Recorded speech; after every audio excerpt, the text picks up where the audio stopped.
2023 CR 7445, State of Texas versus Troy Daniel Harris. Can I have parties announced for the record for the state? Zach Dunn for the state, Your Honor. Defense? Rafael Leal for Troy Harris. Are you Mr. Harris? Yes, ma'am.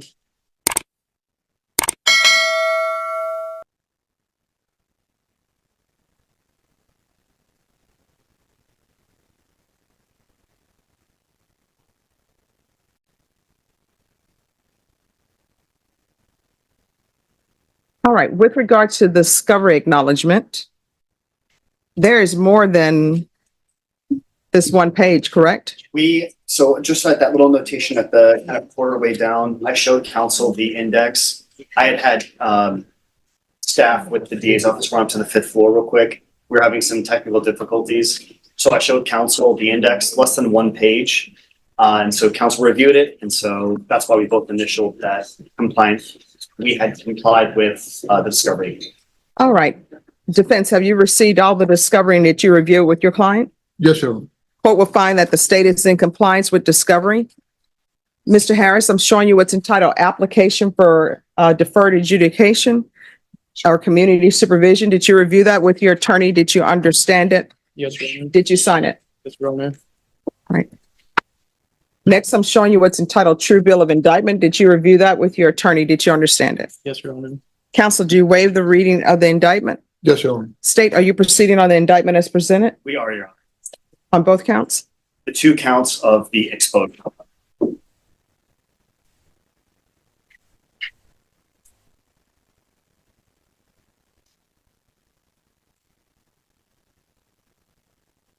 All right.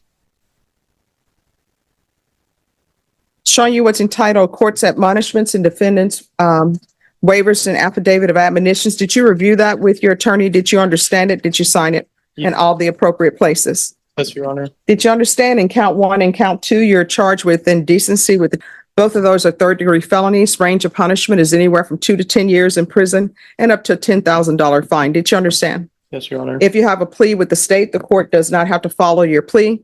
If for any reason the court does not follow your plea and gives you more than you bargained for, the fact that you entered a plea will not be used against you, and you will be allowed to withdraw your plea. Did you understand? Yes, Your Honor. Did you understand you have a right to jury trial, a right for you or your attorney to cross-examine and confront any witnesses the state would call, and the right to remain silent? Yes, Your Honor. Did you understand by entering this plea, you were giving up those rights? Yes, ma'am. Did you intend to give up those rights and enter into a plea in this case? Yes, I did. Did you understand that the court were to grant your application for deferred adjudication? If for any reason your deferred adjudication were revoked, the court could find you guilty and sentence you to 10 years in each cause number and up to $10,000 fine in each count. Yes, ma'am. Counsel, has your client been able to provide you with any defenses? Yes, Your Honor. Do you believe he has a rational as well as the factual understanding of the charges against him? I believe he does, Judge. Do you believe he's currently competent and was legally sane at the time of the offense? I believe he is, Your Honor. Mr. Harris, has anyone threatened you, coerced you, or placed you in fear to get you to enter this plea? No, Your Honor. Anyone promised you anything other than the plea? No, Your Honor. Are you satisfied with the way you've been represented? Yes, Your Honor. Are you a U.S. citizen? Yes, ma'am. Court will find that defendant has knowingly and voluntarily waived his right to jury trial. Showing you the plea bargain page. Did you review that with your attorney? Did you understand it? Yes, I do. According to the plea, state is recommending deferred adjudication. There's to be Chapter 62 compliance and registration and no contact with the complainant. Did you understand that to be the plea? Yes. Defense, is that the plea? Yes, Your Honor. State, is that the plea? Yes, Your Honor. Did you review the waiver of appeal paragraph with your attorney? Did you understand it? Did you sign it in both places? Yes, Your Honor. Did you understand by signing that you're waiving your right to appeal? The only items that can be appealed are written pretrial motions that have been filed, heard, and ruled upon by the court. Did you understand? Yes, Your Honor. Counsel, have there been any such motions? No, Your Honor. Outside the agreement, the state is requesting that your deferred adjudication be for a term of 10 years. Did you understand that was a recommendation from the state and the court does not have to follow that recommendation? Yes, Your Honor. Then to count 1, how do you plead? Guilty, not guilty, or no contest? No contest. Count 2, how do you plead? Guilty, not guilty, or no contest? No contest. State any evidence. Yes, Your Honor. State offer states one in attachments. No objection. Showing you what's entitled waiver and consent to stipulation of testimony and stipulations. Did you review that document with your attorney? Did you understand it? Did you sign it in all the appropriate places? Yes, Your Honor. Again, did you understand you have a right to jury trial, a right for you or your attorney to cross-examine and confront any witnesses the state would call, and the right to remain silent? Yes, Your Honor. Did you understand that today the state will be presenting evidence in the form of witnesses' statements and police reports, but most importantly, there will be no live testimony? Did you understand? Yes, Your Honor. Court will find that defendant has knowingly and voluntarily waived and consented to stipulation of testimony and stipulations. Court will accept into evidence State's Exhibits 1 and attachments and review the same. After reviewing State's Exhibits 1 and attachments, the court will find there is sufficient evidence to find you guilty of count 1 and count 2. The court will defer finding of guilt as you applied for deferred adjudication. Okay, why should I follow this agreement? So, Your Honor, there are multiple layers of potential issue with this case if it proceeded further. We had a chance to further review the nature of the statement that was provided by the defendant. Essentially, he admits to when the child was around the age of diaper changes, he found himself being around.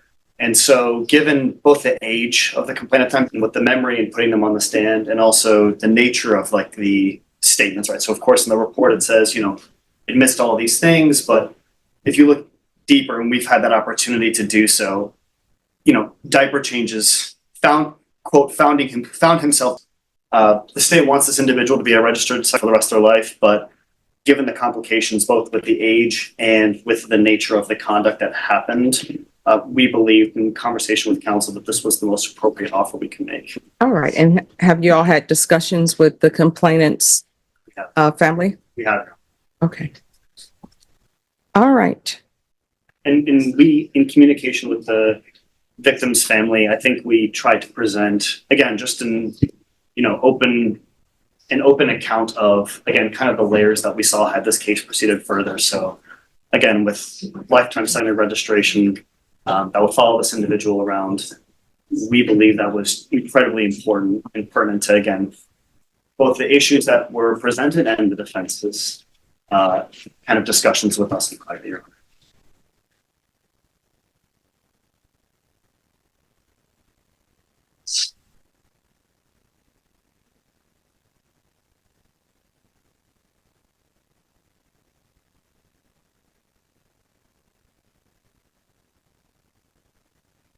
And my apologies for misspeaking, Your Honor, the 10-year registration. Yes, because I was like, okay. I'm looking at the file, Your Honor, but of course, as the exposure notes in the indictment, yes. My apologies for No problem.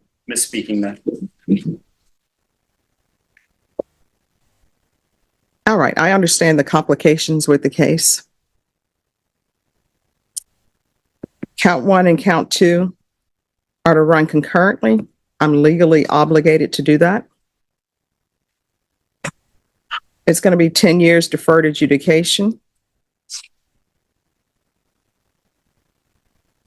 I'm going to do 90 days at the Bexar County Jail as a condition. And there will be no credit given for that. Chapter 62 compliance. There's to be no contact with the complainant. There's to be no contact with any minors. Chapter 62 registration. He's going to be on the sex offender caseload, of course.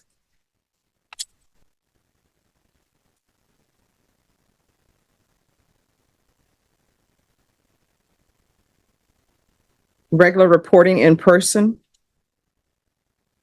Regular random UAs. I'm going to want GPS until further notice.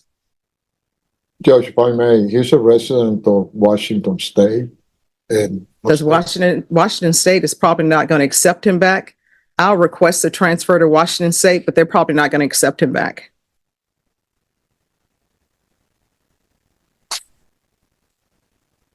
And isn't the complainant in Washington State?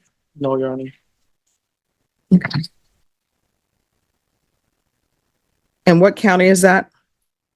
That I live in Washington, Mhm. Snohomish County, Your Honor. I'm sorry, what? Snohomish County, Spell that? SNOH or SNO. Homish. Snohomish. S-O, Snohomish. all right. Snohomish. Probation, you can see if they will accept him.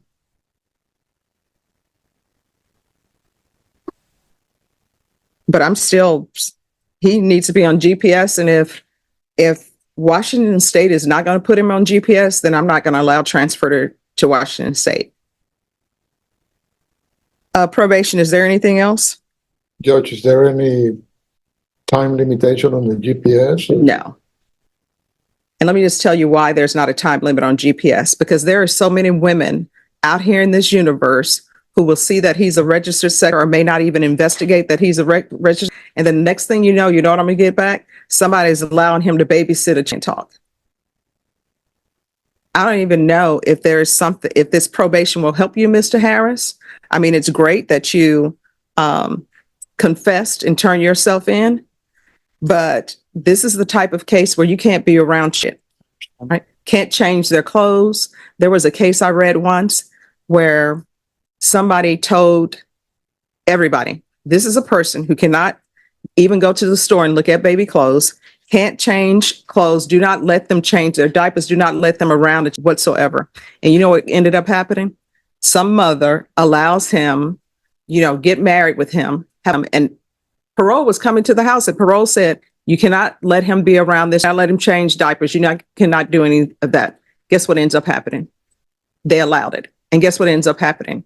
Next thing you know, that playground pulling down their clothes, exhibiting behavior, and it's because the mom allowed somebody in who they told them couldn't be around. So you're one of those people who cannot be around whatsoever. And I'm dead serious about you not being around any child ever. So if you have family and there's a cookout, you can't be there if